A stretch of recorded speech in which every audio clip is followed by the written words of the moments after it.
Scams കുറെ വരുന്നത്. Scams ഒക്കെ കുറെ നിങ്ങളും അതിനകത്ത് പോയി പെട്ടിട്ടുണ്ടോ? ഇല്ല, നമ്മള് പിന്നെ കാശിന്റെ കാര്യം പറയുമ്പോ ഓക്കെ ചേട്ടാ ബൈ എന്ന് പറയാം.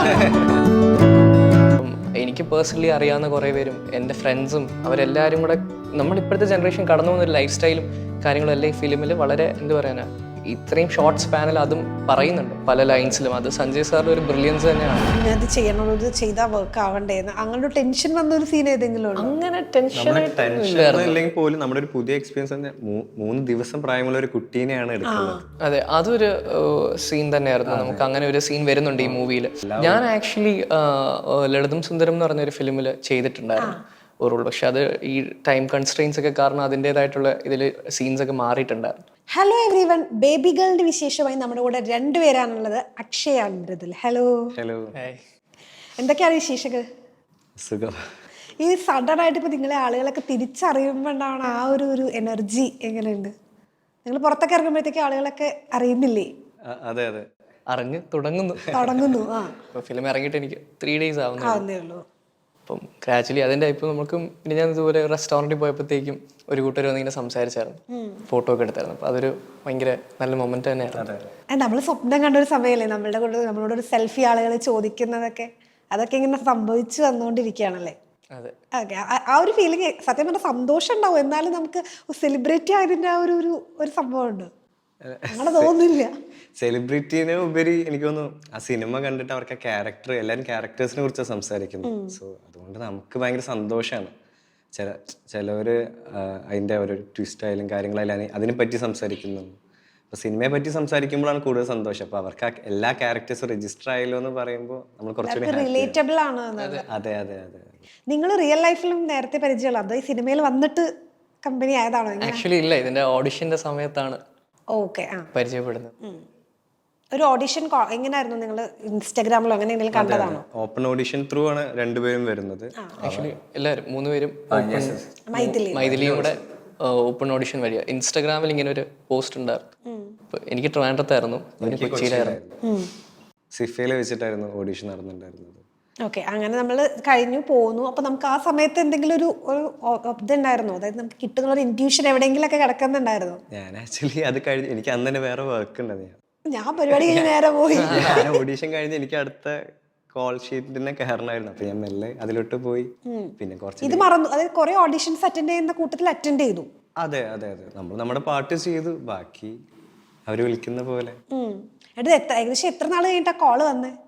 ആക്ച്വലി ഇത് ഒറ്റ ഒരു ഓഡിഷൻ അല്ലായിരുന്നു, മൾട്ടിപ്പിൾ ഓഡിഷൻസ് ഉണ്ടായിരുന്നു. അപ്പം ഫസ്റ്റ് ഒരു ഓഡിഷൻ ക്ലിയർ ചെയ്ത് അതിന് ശേഷം ഒരു സെക്കൻഡ് ഓഡിഷൻ, ഓൾമോസ്റ്റ് ഒരു 3-4 ഓഡിഷൻസ് ഉണ്ടായിരുന്നു. 1 month കഴിഞ്ഞപ്പോഴാണ് കംപ്ലീറ്റ് ആയിട്ട് ഓൺ ആയത്. നമ്മളും ഈ പറഞ്ഞ പോലെ ക്യാരക്ടേഴ്സ് അവരും ഓക്കെ പറഞ്ഞ് കൺഫേംഡ് ആയി എന്നറിഞ്ഞ ഒരു ടൈം ഉണ്ടല്ലോ.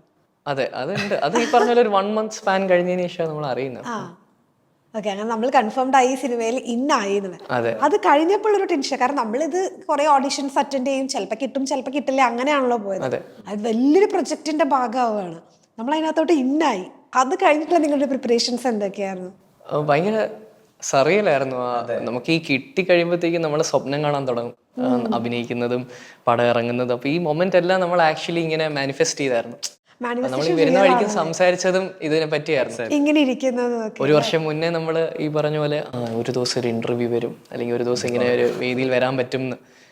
അപ്പം ഭയങ്കര ഹാപ്പിയാണ് ആ സമയത്ത്. ഈ പറഞ്ഞ പോലെ അന്ന് നമുക്ക് ഈ മൂവിയെ പറ്റിയായിരുന്നു കൂടുതൽ, ക്യാരക്ടേഴ്സും ക്യാരക്ടറിനെ പറ്റി അറിയാനും എന്തായിരിക്കും എന്ത് ചെയ്യണം എന്നൊക്കെ ഉള്ള കുറെ ഡൗട്ട്സും കാര്യങ്ങളൊക്കെ ഉണ്ടായിരുന്നു. എല്ലാം കഴിഞ്ഞു, പടം ഇറങ്ങി.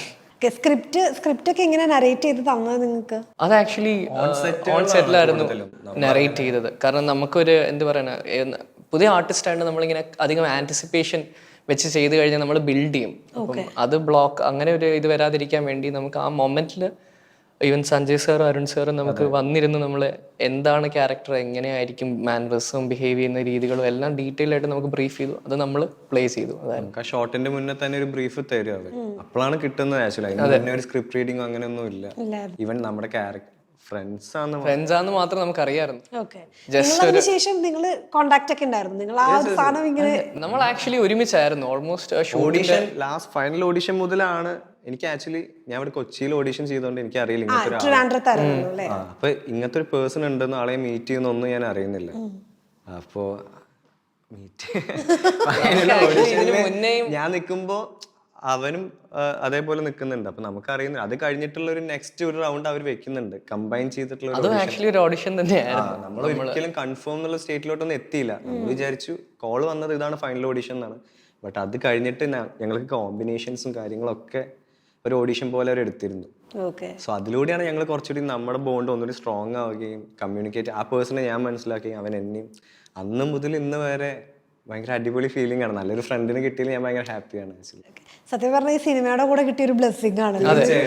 അതൊരു ഭയങ്കര ഒരു വലിയ ബ്ലെസ്സിംഗ് തന്നെ. നമ്മൾ മൂന്നുപേരും ഇതിലും വേറെ പാർവതി ഈ ഫിലിമിൽ അഭിനയിച്ച വേറെ, അങ്ങനെ നമുക്ക് കുറെ ഫ്രണ്ട്സിനെ കുറെ പേരെ കിട്ടിയിട്ടുണ്ട്.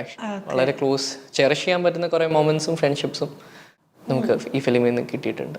ഓക്കെ, ഇത് ആക്ച്വലി ഒരു ജെൻസി പിള്ളേരുടെ കഥ പറയുന്ന ഒരു പോർഷൻ ആണല്ലോ നിങ്ങളുടെയൊക്കെ ഒരു പോർഷൻ എന്ന് പറയുമ്പോഴത്തേക്കും. അതെ, അപ്പൊ നിങ്ങൾക്ക് ഇത് ഈസിലി കണക്ട് ചെയ്യാൻ പറ്റും. കാരണം നമ്മൾ ഈ സ്റ്റോറീസ് ഒക്കെ അല്ലെങ്കിൽ എവിടെയെങ്കിലൊക്കെ ഇങ്ങനെ ഇച്ചിരി ഇച്ചിരിയൊക്കെ കേട്ടിട്ടുണ്ടാവുമല്ലോ.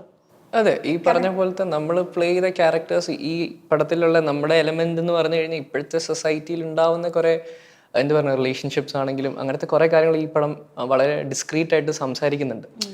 അപ്പം എനിക്ക് പേഴ്സണലി അറിയാവുന്ന കുറേ പേരും എൻ്റെ ഫ്രണ്ട്സും അവരെല്ലാവരും കൂടെ നമ്മൾ ഇപ്പോഴത്തെ ജനറേഷൻ കടന്നു പോകുന്ന ഒരു ലൈഫ് സ്റ്റൈലും കാര്യങ്ങളും എല്ലാം ഈ ഫിലിമിൽ വളരെ എന്താ പറയാനാ ഇത്രയും ഷോർട്ട് സ്പാനിൽ അതും പറയുന്നുണ്ട് പല ലൈൻസിലും. അത് സഞ്ജയ് സാറിൻ്റെ ഒരു ബ്രില്യൻസ് തന്നെയാണ്, തീർച്ചയായും റൈറ്റിംഗ് ബ്രില്യൻസ് തന്നെയാണ്. ഇത്രയും ക്യാരക്ടേഴ്സിനെ ഇൻവോൾവ് ചെയ്യിപ്പിച്ച് അവർക്കൊരു ലൈഫ് കൊടുത്ത്, അപ്പം അതൊരു വലിയ എന്താ പറയാനാ ഇത്രയും നമുക്ക് കണക്ട് ചെയ്യാൻ പറ്റുന്ന കുറെ എലമെന്റ്സ് ഈ ഫിലിമിലുണ്ട്. ഏകദേശം എത്ര ഓഡിഷൻസ് അറ്റൻഡ് ചെയ്തിട്ടുണ്ടാവും? നമ്മളിപ്പോ ഓണായി നമ്മളിങ്ങനെ ബിഗ് സ്ക്രീനിൽ കാണുന്നത് വരെ കുറച്ചധികം കൗണ്ട് ചെയ്യാൻ പറ്റില്ല. കാരണം രണ്ടുപേർക്ക് അങ്ങനെ ഒരു സിനിമയിൽ ഒരു ബാക്ക്ഗ്രൗണ്ട് ഒന്നുമില്ല. തുടക്കക്കാർ 2 വർഷത്തോളൊക്കെ ആയിട്ട് നിങ്ങൾ ഇതിന്റെ പുറകെ ഉണ്ട്. 2 വർഷം അതിൽ കൂടുതലാണ്.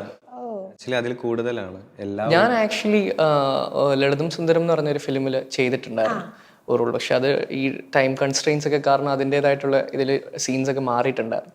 പിന്നെ അതിനുശേഷം ഒരു കൊമേഴ്ഷ്യൽ അല്ല എന്നാലും ഒരു ഇന്ത്യ പോലെ വരുന്ന ഒരു ഫിലിം ചെയ്തിട്ടുണ്ട്. അപ്പോൾ ഒരു പ്രോപ്പർ ലോഞ്ച് ബേബി ഗേൾ ആണ്.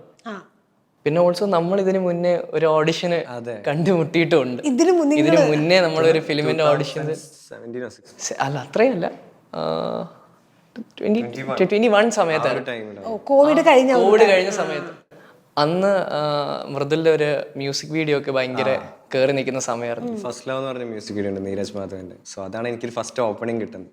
അപ്പൊ അതിനുശേഷമാണ് സിനിമയിലോട്ടുള്ള ആഗ്രഹങ്ങളൊക്കെ നമുക്കും കുഴപ്പമില്ലാണ്ട് അഭിനയിക്കാൻ പറ്റും എന്നുള്ളൊരു നമുക്ക് ഒരു വർക്ക് ചെയ്യുമ്പോഴാണല്ലോ നമുക്ക് മനസ്സിലാവുക പറ്റുമല്ലേ എന്ന്. സോ അതിനുശേഷം ഓഡീഷൻസ് നിരന്തരം അറ്റൻഡ് ചെയ്യുമ്പോൾ അങ്ങനെ ആള് മുന്നേ മീറ്റ് ചെയ്തിട്ടുണ്ടെന്നൊക്കെ നമ്മൾ ഈ ഫൈനൽ ഓഡിഷൻ കഴിഞ്ഞ് സംസാരിക്കുമ്പോഴാണ്. എനിക്ക് ഈ പറഞ്ഞ ഈ ഫസ്റ്റ് ലവ് എന്റെ മനസ്സിലുണ്ടായിരുന്നു. അപ്പൊ ഈ കണ്ടതിന് ശേഷം ഞാൻ ഇത് രജിസ്റ്റർ ആയിട്ടില്ല. ഓൾമോസ്റ്റ് 2-2 ആഴ്ച കഴിഞ്ഞപ്പോൾ എടാ നീ ആണല്ലേ എന്നുള്ള രീതിയിൽ ഞാൻ ഇവനങ്ങനെ പറയുന്നത്. എല്ലാ കഥകളും നമുക്ക് റിവീൽ ചെയ്യാൻ പറ്റില്ല. ഓക്കെ, നിങ്ങൾക്ക് ടെൻഷൻ ഉണ്ടായിരുന്നു കാരണം ഒരു വലിയ താരനിരയാണ് നമ്മുടെ കൂടെ നിൽക്കുന്നത്, എല്ലാവരും നന്നായിട്ട് അഭിനയിക്കുന്ന ആളുകൾ. അപ്പൊ നമ്മൾ ഇതിന്റെ കൂടെ ഇങ്ങനെ പിടിച്ചു നിൽക്കണമല്ലോ. അപ്പൊ ആ ഒരു തോട്ട് പ്രോസസ് ഉണ്ടായിരുന്നു അകത്ത്? ടെൻഷൻ ഉണ്ടായിരുന്നു. അത് നമ്മളിപ്പം അത് ഞാൻ പറയാം, വെറുതെ നമുക്കിപ്പോൾ വേണമെങ്കിൽ പറയാം ടെൻഷൻ ഇല്ലായിരുന്നു, എഫേർട്ട്ലെസ് ആയിരുന്നു എന്നൊക്കെ പറയാം. ബട്ട് ഒബ്വിയസ്ലി ടെൻഷൻ ഉണ്ടാവും. കാരണം ഈ പറഞ്ഞ പോലെ ഇത്രയും ക്രൂവും ഇത്രയും ടീമും ടെക്നിക്കൽ ടീമാണെങ്കിലും അങ്ങനത്തെ ഒരു ടീമിനോട് വർക്ക് ചെയ്യുമ്പോഴത്തേക്ക് അതിൻ്റെതായിട്ടുള്ളൊരു ഇതുണ്ടായിരുന്നു. പക്ഷേ നമ്മളെല്ലാ രീതിയിലും എല്ലാവരും സപ്പോർട്ട് ചെയ്തിട്ടുണ്ടായിരുന്നു. ഈവൻ അസിസ്റ്റന്റ് ഡയറക്ടേഴ്സ് ആണെങ്കിലും അസോസിയേറ്റ് ഡയറക്ടേഴ്സ് ആണെങ്കിലും ക്യാമറമാൻ ഫൈസൊക്കെ ആണെങ്കിലും എല്ലാവരും, director Arun Varma sir, Sanjay sir, ഇവരെല്ലാവരും നമുക്ക് ആ ഒരു ഒരു ന്യൂ കമ്മർ എന്നുള്ള ഒരു ഇത് തന്നിട്ടില്ല. ആ ഒരു പ്രഷർ അല്ലായിരുന്നു.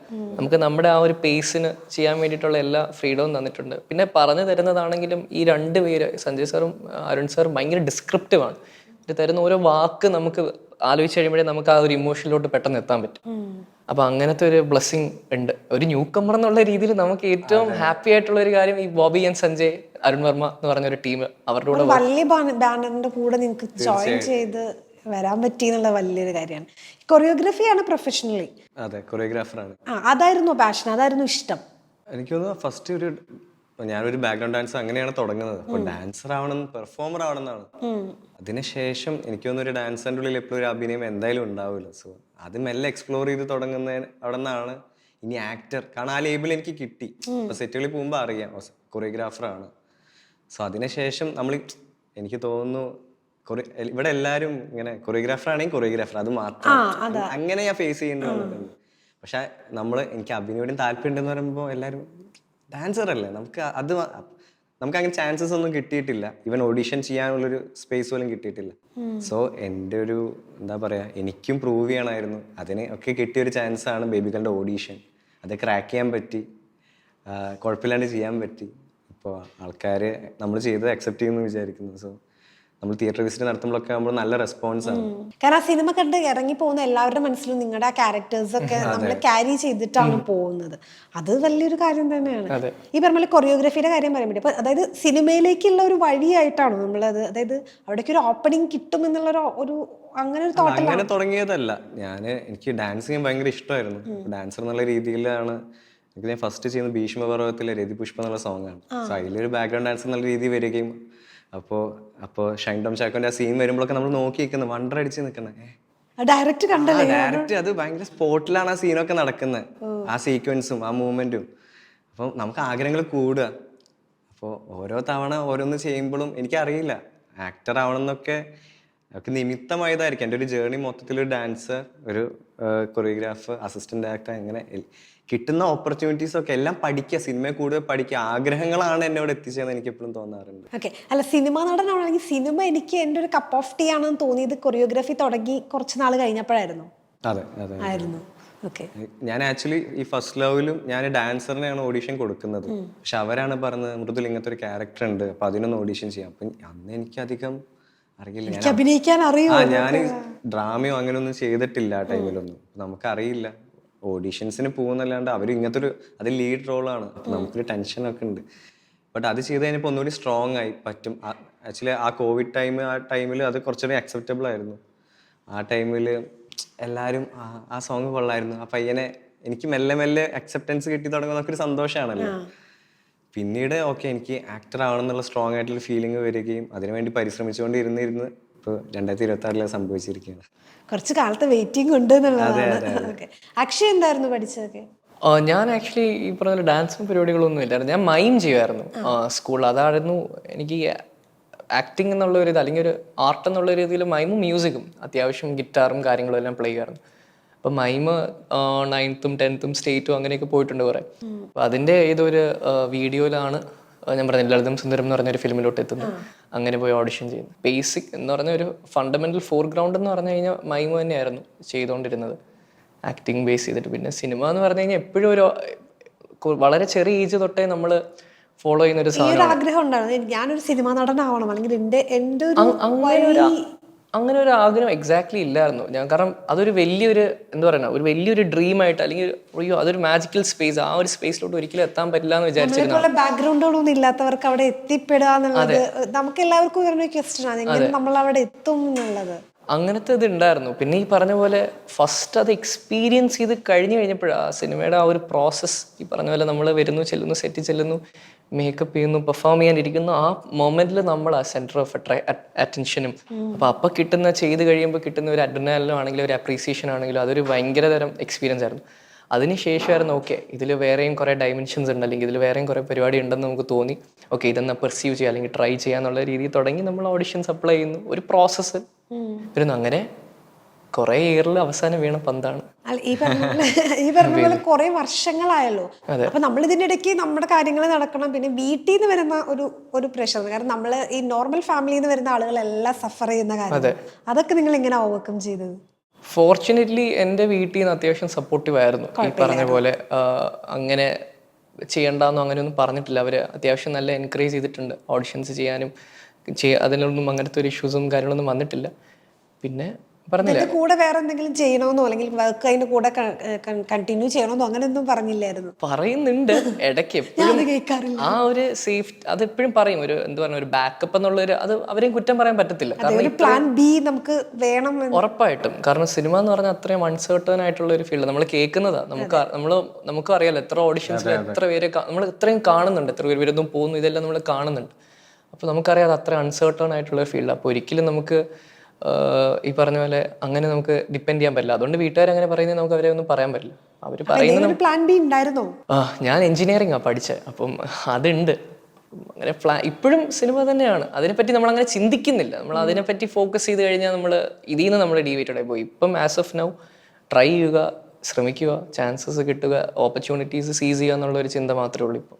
കാരണം ഇപ്പൊ ഈ ബേബി ഗേൾ ഇറങ്ങിയ ശേഷം ആ ഒരു വഴി കുറച്ചുകൂടെ ഒന്ന് ഈസി ആയിട്ടുണ്ട് എന്ന് തോന്നുന്നുണ്ടോ? ഇല്ല, അങ്ങനെ പറയാൻ പറ്റില്ല. നമുക്ക് എന്താ വെച്ച് കഴിഞ്ഞാൽ നമ്മളിതൊരു 1 year ആയി, ഓൾമോസ്റ്റ് 10 months മേലെയായി പ്രൊജക്ട് കഴിഞ്ഞിട്ട്. സ്റ്റിൽ ഞങ്ങൾ ഷൂട്ട് കഴിഞ്ഞിട്ട് നമ്മളൊക്കെ ഇപ്പോഴും എല്ലാവരും ചെയ്യുന്ന പോലത്തെ അതേ പ്രോസസ്സിലൂടെ ഓപ്പൺ ഓഡീഷൻസ് ഒക്കെ തന്നെയാണ് ഇപ്പോഴും അറ്റൻഡ് ചെയ്തുകൊണ്ടിരിക്കുന്നത്. ഓ, നമ്മള് സിനിമ നമ്മൾ നേരത്തെ എന്തായിരുന്നു ചെയ്തുകൊണ്ടിരുന്നത് അതുപോലെ തന്നെയാണ് ഇതിന്റെ ഒരു പ്രോസസ്സ്. അല്ലാണ്ട് എനിക്ക് തോന്നുന്നില്ല ഒരു പടം നമ്മളത് നമുക്ക് ഇപ്പോഴത്തെ നമ്മുടെ സ്പേസിൽ നമുക്ക് ഈ പറഞ്ഞ പോലെ നമ്മൾ ഇപ്പോഴും ട്രൈയിങ് തന്നെയാണ്. ഒരു ഓഡിഷൻ അതേ വഴിയുള്ളൂ. ഇപ്പൊ എല്ലാവർക്കും വേണ്ടത് സ്പെസിഫിക് ക്യാരക്ടേഴ്സ് അല്ലേ. എല്ലാ ടീംസിനും വേണ്ടത് അവർ റൈറ്റേഴ്സ് ആണെങ്കിലും ഡയറക്ടേഴ്സ് ആണെങ്കിലും അവർ വിഷ്വലൈസ് ചെയ്യുന്ന ഒരു ക്യാരക്ടർ ഉണ്ട്. നമ്മൾ എത്രത്തോളം അഭിനയിക്കും എന്നുള്ള ഒരു ഇതിന് മേളിൽ അവർ ക്യാരക്ടേഴ്സിനെ അവർ കൂടുതൽ നോക്കുന്നു. അപ്പൊ അങ്ങനെയാ ഇതിന്റെ പ്രോസസ്, കാസ്റ്റിംഗ് പ്രോസസ് ഈ പറഞ്ഞ പോലെ ഓഡിഷൻസ് അറ്റൻഡ് ചെയ്യുക. കുറച്ചുകൂടി ജെന്യുവിൻ ഓഡീഷൻസ് അറ്റൻഡ് ചെയ്യാൻ ഒരു ചാൻസസ് കൂടുതലാണ്. സ്കാംസ് ഒക്കെ കുറെ നിങ്ങളും അതിനകത്ത് പോയി പെട്ടിട്ടുണ്ടോ? ഇല്ല, നമ്മള് പിന്നെ കാശിന്റെ കാര്യം പറയുമ്പോ ഓക്കെ ചേട്ടാ ബൈ അവസരങ്ങൾ അതൊക്കെ വരുമ്പോ നമ്മൾ കാശിന്റെ പരിപാടി അങ്ങനെയൊക്കെ വരുന്നുണ്ട്, കേൾക്കുന്നുണ്ട്. ഇപ്പൊ ഈ കുറെ നാൾ നമ്മൾ ട്രൈ ചെയ്യുമ്പോൾ നമുക്ക് എവിടെയെങ്കിലൊക്കെ ഒരു പോയിന്റിൽ തോന്നുമല്ലോ ഇത് നമുക്ക് ഇനി എന്താ ചെയ്യാൻ പറ്റുക, നമുക്ക് ഒരു സ്ഥലമില്ല, അല്ലെങ്കിൽ നമുക്കിത് പെർഫോം ചെയ്യാൻ അവിടെ എത്താൻ ഒരു വഴിയില്ലാന്ന് തോന്നുന്ന ഒരു മൊമെന്റ് ഒക്കെ നിങ്ങളുടെ ലൈഫിൽ ഉണ്ടായിട്ടുണ്ടാവില്ലേ? ഡൗട്ട്സും അൺസർട്ടനിറ്റിയും എല്ലാ പ്രൊഫഷനിലും ഉണ്ട്. അത് ആക്ടിംഗ് എന്ന് മാത്രമല്ല, അത് എല്ലാ പ്രൊഫഷനിലും ഉള്ള സാധനം. നമുക്ക് ഡൗട്ട്സ്, നമുക്കൊരു ബ്ലോക്ക് ഹിറ്റ് ചെയ്യാനുള്ള സാധ്യത എല്ലായിടത്തും ഉണ്ട്. അപ്പോൾ അതിനെ ഓവർകം ചെയ്യുക എന്നുള്ളതാണ് നമ്മൾ ഏതൊരു മേഖലയിലാണെങ്കിലും നമ്മൾ ചെയ്യേണ്ടത്. അപ്പോൾ ഡിസ്പൈറ്റ് നമുക്ക് ആ വരുന്ന ഒരു ബ്ലോക്കും ആ ഒരു കൺഫ്യൂഷനും, അപ്പോൾ അതിന് അവിടെയാണ് നമ്മുടെ ഒരു കറേജും അല്ലെങ്കിൽ നമ്മളെന്നുള്ള ഒരു ആർട്ടിസ്റ്റ് ശരിക്കും ഉണ്ടാവുന്ന അവിടെയാണ്. നമുക്ക് പറ്റും നമ്മളെ തന്നെ പ്രാക്ടീസ് ചെയ്ത് അതാണ് അതിൻ്റെ പ്രോസസ്സ്. അപ്പോൾ ആ ഒരു ബ്ലോക്ക് ഉണ്ടാവാൻ എല്ലാവർക്കും സാധ്യതയുള്ള സാധനം തന്നെ. ഓക്കെ, നിങ്ങൾ ഈ ഓഫ് സ്ക്രീനിൽ കമ്പനി ആയതുകൊണ്ട് അത് ഓൺ സ്ക്രീനിൽ ഭയങ്കരമായിട്ട് യൂസ്ഫുൾ ആയി തോന്നുന്നുണ്ടോ? കാരണം നിങ്ങളുടെ കോമ്പിനേഷൻ സീൻസ് ഒക്കെ വരുമ്പോഴത്തേക്കും നമ്മൾ ശരിക്കും അപ്പോൾ നേരത്തെ പരിചയമുള്ളത് കൊണ്ട് കുറച്ചുകൂടെ അത്. അതെ, പക്ഷെ എന്താ വെച്ച് കഴിഞ്ഞാൽ നമ്മൾ ഈ ഓൺ സ്ക്രീനിൽ നമ്മുടെ പരിപാടി നമ്മള് ഓഫ് സ്ക്രീനിൽ ഭയങ്കര തമാശ ചെയ്തു, ഓൺ സ്ക്രീനിൽ നമ്മുടെ പരിപാടി സീരിയസ് ആവർത്തി. കാരണം ആ സ്റ്റോറിയുടെ ഒരു ലൈൻ, അപ്പൊ അതിന് നറേറ്റീവ് അങ്ങനെ വരുന്നോണ്ട് തന്നെ നമുക്ക് ഈ പറഞ്ഞ ഇടയ്ക്ക് എനിക്ക് ഇവനെ കാണുമ്പോൾ ചിരിയൊക്കെ വരും, അങ്ങനത്തെ സാധനമൊക്കെ. അങ്ങനെ ടേക്കിനിടയ്ക്ക് ചിരിച്ച സംഭവങ്ങളൊക്കെ ഉണ്ടായിട്ടുണ്ട്? അങ്ങനെയില്ല, എന്തോ ഭാഗ്യത്തിനില്ല. കാരണം നമുക്കറിയാം നമുക്ക് അത്രയും കഷ്ടപ്പെട്ട് കിട്ടിയ ഒരു ചാൻസ് ആണ്. അതൊരു ചിരി കൊണ്ടോ നമ്മൾ ഭയങ്കര സെറ്റില് മോശമായിട്ട് ബിഹേവ് ചെയ്തിട്ട് അത് കളയാം. എപ്പോ വേണമെങ്കിലും നമ്മളെ മാറ്റാം, റീപ്ലേസബിൾ ആണ്. സ്റ്റിൽ നിങ്ങൾ അഭിനയിച്ച് തുടങ്ങുമ്പോൾ നിങ്ങൾക്ക് ഈ ഡൗട്ട് ഉണ്ടോ, അതായത് എപ്പോ വേണമെങ്കിലും അത് എന്തായാലും ഉണ്ട്. കാരണം സിനിമയ്ക്ക് വേണ്ടത് ഇപ്പം അവർക്ക് വേണ്ടത് അവർക്ക് ഈ പറഞ്ഞല്ല നമ്മളെ കാസ്റ്റ് ചെയ്ത് അവർക്ക് ബെറ്റർ ഔട്ട്പുട്ട് കിട്ടിയില്ലെങ്കിൽ അല്ലെങ്കിൽ അവർക്ക് വേണ്ടത് കിട്ടിയില്ലെങ്കിൽ അത് റീപ്ലേസ് ചെയ്യാം അവർക്ക്. അത് ആരായിക്കോട്ടെ, എനി സ്റ്റാർസ് എനി വൺ ആരായാലും അവർക്ക് ഇത് റീപ്ലേസ് ചെയ്യാം. കാരണം മൂവിക്ക് വേണ്ടത് അവരെന്തായാലും എടുക്കും. നമ്മൾ ഇതിനകത്ത് ഇന്നായി എന്ന് പറഞ്ഞാൽ അവിടെ എത്തുകയും ചെയ്തിട്ട് ഇനി മാറ്റോ എന്നൊക്കെ ഉള്ള അപ്പോഴും ടെൻഷൻസ് തന്നെയല്ലേ. ഫസ്റ്റ് ടേക്ക് കഴിഞ്ഞാലും നമുക്ക് പിന്നീട് ഇപ്പോൾ ഇല്ല അവൻ ഓക്കെ അല്ല, നമ്മൾ വിചാരിച്ച പോലെ എത്തുന്നില്ല. കാരണം നമുക്ക് അതിന് മുന്നൊരു സീൻ ഇതാണെന്നോ അങ്ങനെയൊന്നും കിട്ടുന്നില്ല. ഓൺ സ്പോട്ടിലാണ് നമുക്കിത് അറിയുന്നത്. അപ്പോൾ നമ്മുടെ സഞ്ജയ് സാറും അതുപോലെ അരുൺ സാറൊക്കെ അപ്പം പറഞ്ഞു തരുന്ന രീതി നമ്മളപ്പം മനസ്സിൽ വിചാരിച്ച് ഇവരെ നമ്മൾ എത്രത്തോളം കംഫർട്ടാക്കി തരുന്ന സ്പേസിൽ നമ്മൾ പെർഫോം ചെയ്യുക എന്നുള്ളത് മാത്രമാണ് ചെയ്തിരുന്നത്. സോ അതുകൊണ്ടാണ് നമ്മൾ റീപ്ലേസബിൾ ആവാതിരുന്നതെന്ന് തോന്നുന്നു. കാരണം അവരങ്ങനെ നമ്മൾ ടേക്ക് കെയർ ചെയ്തുകൊണ്ട് തന്നെ അവർക്ക് വേണ്ടത് കൊടുക്കാൻ പറ്റി. അല്ലെങ്കിൽ ഷുവറായിട്ടും ഇന്നിപ്പോ ഇവിടെ വേറെ ആരെങ്കിലും ഇരുന്നേ. ഈ ഫസ്റ്റ് ടേക്ക് ഏതാന്ന് ഓർമ്മയുണ്ടോ? ഫസ്റ്റ് ഷോട്ട് ഏതാന്ന്?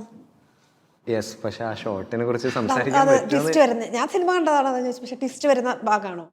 അല്ല, നമ്മളൊന്ന് ഫസ്റ്റ് ഈ പറഞ്ഞ പോലെ അതൊരു ജസ്റ്റ് ഒരു വേറൊരു സീനെ പറ്റി നമ്മൾ ഡിസ്ക്രൈബ് ചെയ്യുന്ന ഒരു അങ്ങനത്തെ അതായിരുന്നു ഫസ്റ്റ് ഷോട്ട്. അതൊരു വലിയ ഷോട്ട് അല്ലായിരുന്നു, നമ്മൾ വന്നു പോകുന്ന ഒരു ചെറിയൊരു പരിപാടിയായിരുന്നു.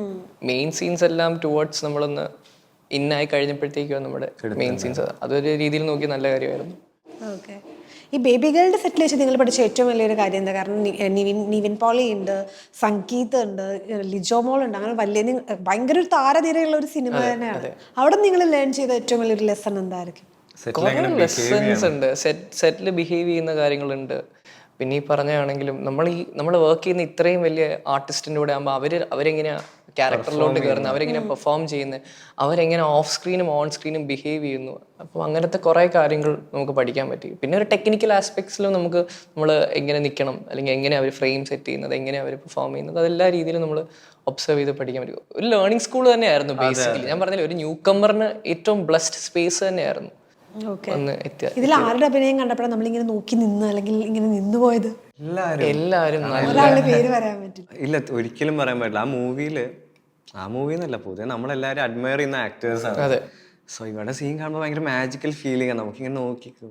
പിന്നീട് അവരത് കഴിഞ്ഞ് കഴിഞ്ഞാൽ ഫ്രീ ആയിട്ട് തമാശ, ഞങ്ങള് തമാശ പറഞ്ഞാലും നമ്മൾക്ക് ഓക്കെ സെറ്റ് ആവുന്നുണ്ടെങ്കിൽ നമ്മൾ പിന്നെ ചിലപ്പോൾ ഒരു സ്പേസ് എടുക്കും ഞാനും അവനും. കാരണം എനിക്ക് അറിയില്ല അവരെ പോലെ പെട്ടെന്ന് സ്വിച്ച് ചെയ്യാനുള്ള ഒരു രീതിയിൽ. അവരെന്ന് പറഞ്ഞാൽ ആക്ഷനിൽ കയറി പെർഫോം ചെയ്തിറങ്ങും. അതായത് നമ്മളിങ്ങനെ സംസാരിച്ചാലും ടേക്ക് വിളിച്ചാൽ ചെന്ന് പരിപാടി അതാണ്. നമ്മൾ അവിടെ എത്തിയിട്ടില്ല. നമ്മള് അതിൽ തുടങ്ങുന്നില്ലേ ഉള്ളൂ. അപ്പൊ നമുക്ക് കുറച്ചും കൂടെ ആ ഒരു മൂഡിലോട്ടൊന്ന് കയറാൻ നമുക്ക് അന്ന് ഇച്ചിരി ഒന്ന് നിങ്ങൾ എന്ത് ചെയ്യും? കുറച്ചു നേരം ഒന്ന് അങ്ങനെയൊന്നും ഇല്ല. നമ്മൾ സ്ക്രിപ്റ്റ് ഉണ്ടാവും, അതിൽ തന്നെ ഫോക്കസ് ചെയ്യാം, ലൂസ് ടോക്സ് നിർത്താം. അതെ, നമ്മള് ജസ്റ്റ് റിസർവ്ഡ് ആയിട്ട് ഇരിക്കുമെന്നേ ഉള്ളൂ. അല്ലാണ്ട് നമ്മൾ വെറുതെ ഇങ്ങനെ മസിൽ പിടിച്ചിരിക്കത്തില്ല. ഈ പറഞ്ഞ പോലെ സെറ്റിലിരിക്കാം, സമാധാനമൊക്കെ പിടിച്ച് ഒതുങ്ങിയിരിക്കാം. അതേ ബഹളൊന്നും ഉണ്ടാക്കണ്ട എന്നുള്ള പോലെ രണ്ടുപേരും ഒരുമിച്ചാണ്. ഇവനുള്ളതുകൊണ്ട് എനിക്കും കംഫർട്ട്. അതെ, നമുക്ക് ആക്ച്വലി അങ്ങനെ ഒരു നമുക്ക് എന്തെങ്കിലും ഉണ്ടെങ്കിൽ തന്നെ നമുക്ക് ഇങ്ങോട്ട് പറയണം, ഇങ്ങനെയാണ് അങ്ങനെയാണ് നമുക്ക് പറയാനുള്ളൊരു സ്പേസ് ഉണ്ടായിരുന്നു. അതും ഫോർച്ചുനേറ്റ്ലി ഇവൻ ഉണ്ടായിട്ടുണ്ട്. എനിക്ക് അവനുള്ളതുകൊണ്ട് വലിയ കാര്യമാണ്. ഏത് സീൻ ചെയ്തപ്പോഴാണ് കുറച്ച് ഏറ്റവും കൂടുതൽ ഒരു ബുദ്ധിമുട്ടി അല്ലെങ്കിൽ ഒരു ടെൻഷൻ അടിച്ച് ചെയ്ത ഒരു സീനുണ്ടോ? എല്ലാം പിവോട്ട്സ്. ഈ സിനിമയിലെ എല്ലാ ക്യാരക്ടേഴ്സും വരുന്നത് എല്ലാം അവർക്ക് വേണ്ട സീൻസും എല്ലാം ഇമ്പോർട്ടന്റ് സീൻസ് ആണ്. ഇതിൽ ഒരു സീൻസ് നിങ്ങൾക്ക് പേഴ്സണലി അതായത് ഞാൻ ഇത് ചെയ്യണോ, ഇത് ചെയ്താൽ വർക്ക് ആവണ്ടേന്ന് അങ്ങനെ ഒരു ടെൻഷൻ വന്ന ഒരു സീൻ ഏതെങ്കിലും ഉണ്ടോ? അങ്ങനെ ടെൻഷൻ ഇല്ലെങ്കിൽ പോലും നമ്മുടെ ഒരു പുതിയ എക്സ്പീരിയൻസ് 3 ദിവസം പ്രായമുള്ള ഒരു കുട്ടീനെയാണ് എടുക്കുന്നത്. അതെ, അതൊരു സീൻ തന്നെയായിരുന്നു. നമുക്ക് അങ്ങനെ ഒരു സീൻ വരുന്നുണ്ട് ഈ മൂവിയിൽ. അപ്പൊ ആ ഒരു സീനിൽ നമുക്ക് അത്യാവശ്യം പറഞ്ഞ പോലെ അഭിനയിച്ചേക്കാട്ടും കൂടുതൽ എനിക്കൊന്ന് അവിടെയായിരുന്നു നമ്മൾ ഇച്ചിരി ഹാൻഡിൽ ചെയ്തത്. നിങ്ങൾ എനിക്ക് അങ്ങനെ ആദ്യമായിട്ടായിരിക്കും അല്ലെ അങ്ങനെ കുഞ്ഞു ബേബീനെ അല്ലെങ്കിൽ നമ്മളിങ്ങനെ എത്തി നോക്കാം, കുട്ടി കൊള്ളാം നന്നായിട്ടുണ്ട് അങ്ങനെ. അല്ലാണ്ടൊന്നും നമ്മളില്ലല്ലോ. ഹാൻഡിൽ ചെയ്യാൻ എനിക്കൊന്നും അമ്മമാരും അധികം തരില്ല. കാരണം കഴുത്തൊന്നും ഉറക്കാത്തോണ്ട് എനിക്ക് തോന്നില്ല. വലിയ റിസ്ക് ആണ് എനിക്ക് അതെല്ലാം ഏറ്റവും വലിയ ടെൻഷൻ ഹാൻഡിൽ ചെയ്യുന്നു എടുക്കുന്നതൊക്കെ ആയിരുന്നു പാർട്ട് ഓഫ് ദ ടെൻഷൻ. അതില് നമുക്ക് കുഞ്ഞല്ലേ, അപ്പൊ അതിനെ നമുക്ക് അഭിനയിക്കുന്നതിനുപരി അതിനൊന്നും പറ്റാതിരിക്കാന്ന് നമ്മള്. ഈ സ്ക്രിപ്റ്റ് വന്നപ്പോഴത്തേക്കും ഈ ബേബിയുടെ അച്ഛനാണെന്ന് പറഞ്ഞ സമയത്ത് എന്തായിരുന്നു ഫസ്റ്റ് തോട്ട് വന്നത് മനസ്സിൽ? ഞാനോ അച്ഛനോ? അത് തന്നെയായിരുന്നു ഈ പറഞ്ഞ പോലെ. പിന്നെ ഞാൻ പറഞ്ഞില്ലേ ഈ ഒരു മൂവിയില് ഈ എന്റെ ക്യാരക്ടർ ചെയ്ത സാധനം ഇപ്പോഴത്തെ സൊസൈറ്റിയിൽ കുറെ പേരുണ്ട്. ഈ പറഞ്ഞ ഇല്ലിസിറ്റ് റിലേഷൻഷിപ്പും ടീനേജ് റിലേഷൻഷിപ്പിനെയൊക്കെ പറ്റി എക്സ്പ്ലെയിൻ ചെയ്യുന്ന ഒരു മൂവിയാണ്. അപ്പം അതെല്ലാം കുറെ നമുക്ക് ഇങ്ങനെ കണക്ട് ചെയ്യാൻ പറ്റി. കേൾക്കുമ്പോഴും അതുപോലെയാ, നീയോ കൊച്ചിന്റെ അച്ഛനെന്ന് വീട്ടിൽ പറഞ്ഞാൽ എന്റെ ഒരു റോൾ ഇങ്ങനെയാണ് ഒരു ബേബി. ഇല്ല, ആക്ച്വലി വീട്ടില് ഞാനാണെങ്കിലും ഇവനാണെങ്കിലും വീട്ടിലധികം പറഞ്ഞില്ല. അപ്പൊ അവർക്ക് വേറെ ഒരു എക്സ്പീരിയൻസ് ആയിക്കോട്ടെ എന്നുള്ള രീതിയിൽ വളരെ മൂവിയെ പറ്റി ഡീറ്റെയിൽ ആയിട്ട് പറഞ്ഞിട്ടില്ലായിരുന്നു. ഒരു ചെറിയൊരു റോള് ചെയ്യുന്നുണ്ടെന്നുള്ളത് മാത്രമേ പറഞ്ഞിട്ടുള്ളൂ. എന്റെ പാരന്റ്സ് ഇപ്പോഴാണ് അറിഞ്ഞത്. ഇവന്റെ പാരന്റ്സ് ഇപ്പോഴാണ് അറിയുന്നത്. പടം കണ്ടു കാര്യം ആക്ച്വലി കൊറിയോഗ്രാഫർ ചെയ്യുന്നുണ്ടെന്നൊക്കെ അറിയാം. ഇവൻ ഓഡീഷൻ പോകുമ്പോൾ ഞാൻ പറയാറില്ല, നമുക്ക് അറിയില്ല എത്ര ചാൻസസ് ഉണ്ട് കിട്ടൂല്ലോ. ഇവൻ ലാസ്റ്റ് സ്റ്റേജിൽ റീപ്ലേസബിൾ ആണ്. സോ സിനിമയെ പറ്റി നല്ലോണം അറിയുന്നതുകൊണ്ടും നമ്മളെല്ലാം കഴിഞ്ഞ് ഇവൻ ഡബ് കഴിഞ്ഞിട്ടും പറഞ്ഞില്ല. പടം റിലീസായി, ഞാനും കണ്ട്, അതൊക്കെ കഴിഞ്ഞിട്ടാണ് ഞാൻ വീട്ടിൽ സംസാരിക്കുന്നത് ഇങ്ങനെ പരിപാടി ചെയ്തിട്ടുണ്ട്. ഒന്ന് സമയം കിട്ടുമ്പോൾ അവിടെ എവിടെയെങ്കിലും ഒന്ന് ബുക്ക് ചെയ്തിട്ട് പോയി കണ്ടോളൂ. അതോ നിങ്ങൾ ഒരുമിച്ചാണോ പോയത്? എങ്ങനെ പോയി? ഒരു ഭാഗ്യം എന്താന്ന് വെച്ച് കഴിഞ്ഞാൽ നമ്മളൊരു തിയേറ്റർ വിസിറ്റ് ചെയ്യുന്ന ടൈമിൽ ഇങ്ങനെ ഒരു സിനിമ ഉണ്ട് പോയി കാണുമെന്ന് പറയുകയും ആ വിസിറ്റിൽ എനിക്ക് എന്റെ പാരന്റ്സിനെ കാണാൻ പറ്റുകയും അതൊരു വലിയ. നമ്മൾ തൃശ്ശൂർ ആക്ച്വലി ഐനോക്സിൽ വിസിറ്റ് ഉണ്ടായിരുന്നു, തിയേറ്റർ വിസിറ്റ് ഉണ്ടായിരുന്നു. അപ്പൊ ഞാൻ പാരന്റ്സിനോട് നീയും പോലെ ഒരു പടം ഇറങ്ങിയിട്ടുണ്ട് പോയി കാണുമെന്നുള്ള പറയുക. അങ്ങനെ സർപ്രൈസ് ബ്രേക്ക് ചെയ്യാണ്ട് അങ്ങനെ വെച്ചിട്ട് ലാസ്റ്റ് എൻഡിൽ ഞങ്ങൾ വരുന്ന അങ്ങനെ ബ്രേക്ക് ചെയ്യായിരുന്നു. സോ അത് ഭയങ്കര നല്ലൊരു മൊമെന്റ് ആണ് എന്നെ സംബന്ധിച്ച്. അതങ്ങനെ അപ്പൊ പ്ലാൻ ചെയ്തതാണോ അങ്ങനെ ആവട്ടെ? സിനിമയുടെ കാര്യം ആയതുകൊണ്ടാണ് ആരോടും പറയാത്തത്. അറിയില്ല ഇനിയിപ്പോ സീൻ കട്ടായി പോവെന്ന് പോലും അറിയില്ല. അതൊക്കെ കൺഫേം ചെയ്യാൻ വേണ്ടി ആദ്യം പോയി സിനിമ കണ്ട് ഞാൻ എന്ന് കണ്ടിട്ട് തന്നെയാണ് പിന്നീട് പറഞ്ഞ എല്ലാരോടും. എല്ലാവർക്കും ചിലപ്പോൾ അതിന്റെ ദേഷ്യം കാണും, ഫ്രണ്ട്സിനായാലും. ഇവനൊന്നും പറഞ്ഞില്ല, പക്ഷെ ഫ്രണ്ട്സിനോടും പറഞ്ഞില്ല, ആരോടും പറഞ്ഞില്ല. ഞാൻ ഭയങ്കരമായിട്ട് അത് നമ്മൾ എല്ലാരും ആക്ച്വലി മൂവിയുടെ ഒരു പോസ്റ്റർ വന്ന് എഡിറ്റ് എല്ലാം ഫൈനലായി എന്ന് അറിഞ്ഞതിന് ശേഷമാണ് ഞാനും എന്റെ സീനൊക്കെ എന്റെ സീൻ ഇവരുടെ സീനൊക്കെ ഉണ്ട്. ഇനി ആക്ച്വലി ഈ സിനിമയുടെ സ്ക്രിപ്റ്റ് നമുക്ക് ആലോചിച്ച് നോക്കുമ്പോൾ നിങ്ങളെ കട്ട് ചെയ്താൽ പിന്നെ സിനിമ എങ്ങനെ മുന്നോട്ട് പോകും? അതെ, എന്നാലും നമുക്ക് ആവാം, പക്ഷെ ഞാൻ വിചാരിച്ച എല്ലാം കഴിഞ്ഞ് പറയുന്നതായിരിക്കാം നല്ലത്. എല്ലാത്തിനും അതിൻ്റെതായ ഒരു സമയമുണ്ട്. ഉണ്ടല്ലോ ദാസ. ആ സമയം എനിക്ക് തോന്നുന്നു അതുകൊണ്ട് തന്നെ നന്നായില്ലേ. അവരുടെ ഒരു റിയാക്ഷൻ എങ്ങനെയുണ്ടായിരുന്നു? അമ്മയൊക്കെ കണ്ണീരിൽ അങ്ങനെ കരഞ്ഞുപോയി. അച്ഛനായാലും ഭയങ്കര സന്തോഷം. പിന്നെ ഇവർക്ക് ഈ ഞാൻ ഏത് സെറ്റിലാണെങ്കിലും കൊറിയോഗ്രാഫറാണ്, കൊറിയോ ചെയ്തുകൊണ്ടിരിക്കുകയാണ്, അത് മാത്രമേ പറയാറുള്ളൂ. മോൻ കൊറിയോഗ്രാഫർ ആണെന്നാണ് വീട്ടുകാർക്ക് അറിയുള്ളൂ. വീട്ടുകാർക്കും നാട്ടുകാർക്കും ഒക്കെ അത് മാത്രമേ അറിയൂ. ഇപ്പോഴാണ് അതൊന്നും ബ്രേക്ക് ചെയ്യുന്നത്. ഇപ്പൊ കുറച്ചുകൂടി റെസ്പോൺസിബിൾ ആണ്. ഇനി ഒന്നുകൂടി വർക്ക് ചെയ്ത് ആക്ടർ എന്നുള്ള രീതിയിൽ എസ്റ്റാബ്ലിഷ്ഡ് ആവുക, കൂടുതൽ ഓഡിഷൻസ് അറ്റൻഡ് ചെയ്യുക, ഒരുപാട് സിനിമ ചെയ്യാൻ പറ്റട്ടെ, ഒരുമിച്ച് ചെയ്യാൻ പറ്റട്ടെ, ഒക്കെയാണ് ഇപ്പോഴുള്ള സംഭവം. ഈ കംഫർട്ട് സോൺ എപ്പോഴും കിട്ടില്ല. ഓക്കെ, അവിടെ എങ്ങനെയായിരുന്നു? വീട്ടിലെങ്ങനാ? ഞാൻ ആക്ച്വലി ഈ പറഞ്ഞ പോലെ എനിക്കിങ്ങനെ ഈ കൊറിയോഗ്രാഫർ അല്ലെങ്കിൽ വേറെ സിനിമയെ തന്നെ വേറെ ഒരു കാര്യം ചെയ്യുന്നില്ലാത്തതുകൊണ്ട് എനിക്ക് പറയേണ്ടി വന്നു. ഞാൻ ഈ ചെറിയ റോളാന്നുള്ള ഇവിടെ പിന്നെ ആ ഒരു അങ്ങനെ ഇത് ഉണ്ടായത് സെറ്റിൽ ആണെന്നുള്ള ഒരു ഇത് പറയാലോ. ഇപ്പം ഈ സെറ്റിൽ നിൽക്കുന്നതിന്റെ ഒരു മെയിൻ ഇതെന്ന് പറയുന്നത് നമുക്ക് പലപ്പോഴും കോൾ എടുക്കാൻ പറ്റില്ല, അങ്ങനെ മെസ്സേജസ് റിപ്ലൈ ചെയ്യാൻ പറ്റില്ല. അപ്പൊ അങ്ങനത്തെ ഒരു സ്പേസിലായതുകൊണ്ട് നമുക്ക് വേറെ ഒരിടത്തും നമുക്ക് വേണമെങ്കിൽ ഫോൺ എടുത്ത് വിളിക്കാം. സെറ്റിലാകുമ്പോൾ നമ്മുടെ DND സൈലന്റ് ഒക്കെ ഇട്ട് വെക്കും. അപ്പൊ ഞാൻ പറഞ്ഞു ഇങ്ങനെ ഒരു ചെറിയ റോള് ചെയ്യുന്നുണ്ട്. അപ്പോൾ ഓക്കെ, ട്രിവാൻഡ്രത്തായിരുന്നു ഷൂട്ട് ഓൾമോസ്റ്റ് കുറെ. പിന്നെ കൊച്ചിയിലായിരുന്നു. അപ്പോൾ ട്രിവാൻഡ്രത്തായിരുന്ന സമയത്ത് ഈ പറഞ്ഞ ഞാൻ പറഞ്ഞായിരുന്നു ചെറിയ റോൾ ചെയ്യുന്നുണ്ട്. കൊച്ചിയാണ്, ഞാൻ ട്രിവാൻഡ്രത്താണ് ബേസ്ഡ്. എന്റെ അവിടെ തന്നെയായിരുന്നു ഷൂട്ടും. വീട്ടിൽ പോവായിരുന്നു കഴിയുമ്പോൾ? അല്ല, നമ്മൾ ആക്ച്വലി ഒരുമിച്ച് ഉണ്ട്. കാരണം അപ്പൊ തന്നെയാണ് നമുക്ക് കൂടുതൽ ആളെ അറിയാൻ പറ്റും. അപ്പൊ നിങ്ങൾ ഒരുമിച്ച് അവിടെ സ്റ്റേ ചെയ്തു? അതെ, അവരുടെ പ്രൊഡക്ഷന്റെ കൂടെ നിങ്ങളുടെ ഒരു വർക്ക് ചെയ്യാൻ കുറച്ചുകൂടെ ബോണ്ട് ഒന്ന് വർക്ക് ചെയ്യാൻ കുറച്ചുകൂടെ ഹെൽപ്ഫുൾ ആയി. അതെ, തീർച്ചയായിട്ടും. ബിനോയ് സാറിന്റെ ഒരു ഡിസിഷൻ ആണ്. കാസ്റ്റിംഗ് ഡയറക്ടർ ബിനോയ് നമ്പാല സാറാണ് നമ്മളെ. കാരണം ഫൈനല് ഇവൻ കോൾ ചെയ്ത് കഴിഞ്ഞിട്ട് പോലും നമുക്ക് 2-3 റൗണ്ട്സ് വെക്കുകയും സീൻ വർക്ക്സുകൾ ചെയ്ത് നോക്കുകയും, ഈ സീൻസ് അല്ല, സിനിമയത്തല്ല, അല്ലാണ്ട് സീൻ വർക്ക് കാര്യങ്ങൾ നമ്മൾ ചെയ്യിപ്പിച്ച് നോക്കുകയും, അതൊക്കെ ഈ ബോണ്ടിനെ ഹെൽപ്പ് ചെയ്തു.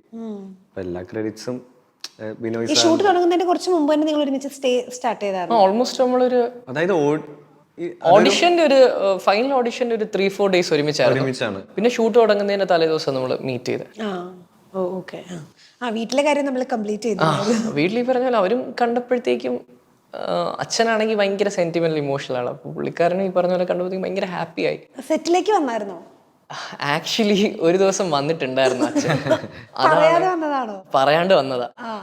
അപ്പൊ നമ്മുടെ അതൊരു ഇമ്പോർട്ടന്റ് സീനായിരുന്നു. ആ സമയത്ത് അച്ഛൻ ഇങ്ങനെ വന്നപ്പോഴത്തേക്ക് ഞാനിങ്ങനെ ഇതുപോലെ എല്ലാം ഇപ്പൊ അത് നോക്കുമ്പോഴത്തേക്ക് സീറ്റിങ്ങും ഇതേപോലത്തെ പരിപാടിയായിരുന്നു.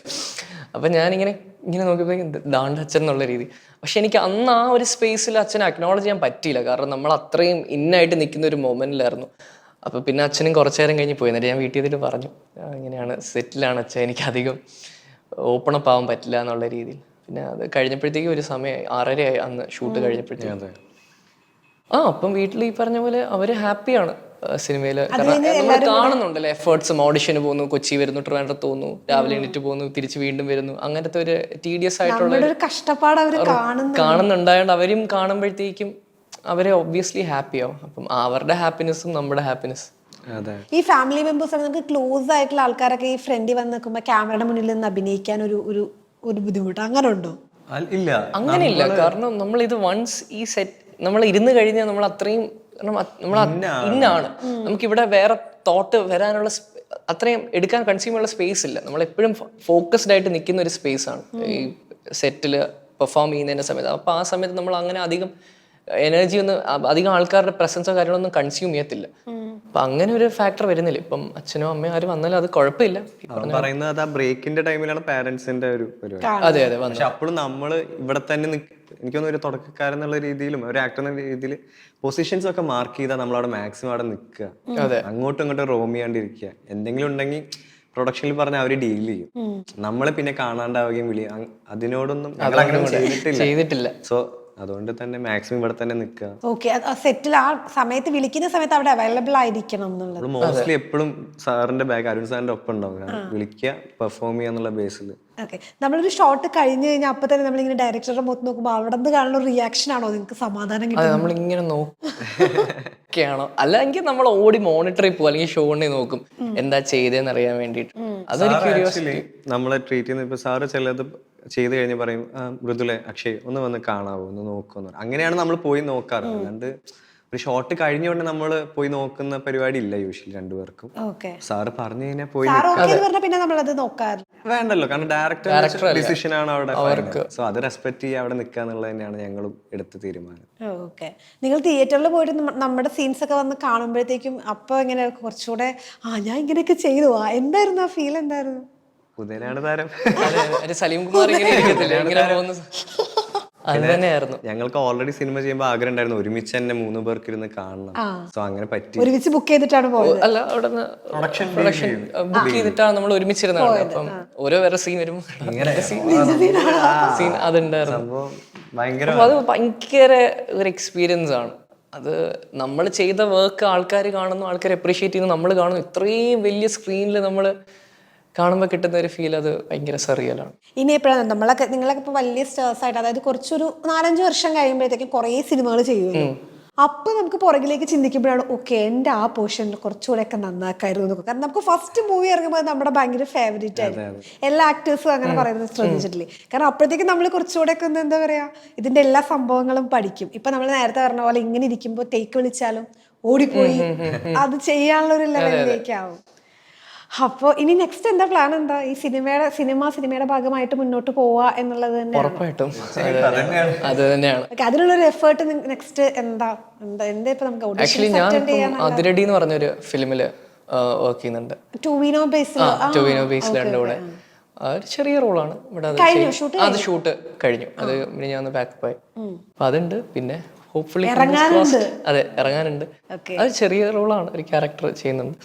പിന്നെ വേറെ വരട്ടെ, എല്ലാവരും കണ്ട്. ഇപ്പൊ മൂവി നമ്മുടെ ഫ്ലഡ്ജിലോട്ട് ആവുന്നതേ ഉള്ളൂ. ഇപ്പം ഇറങ്ങിയിട്ട് 2-3 ദിവസം.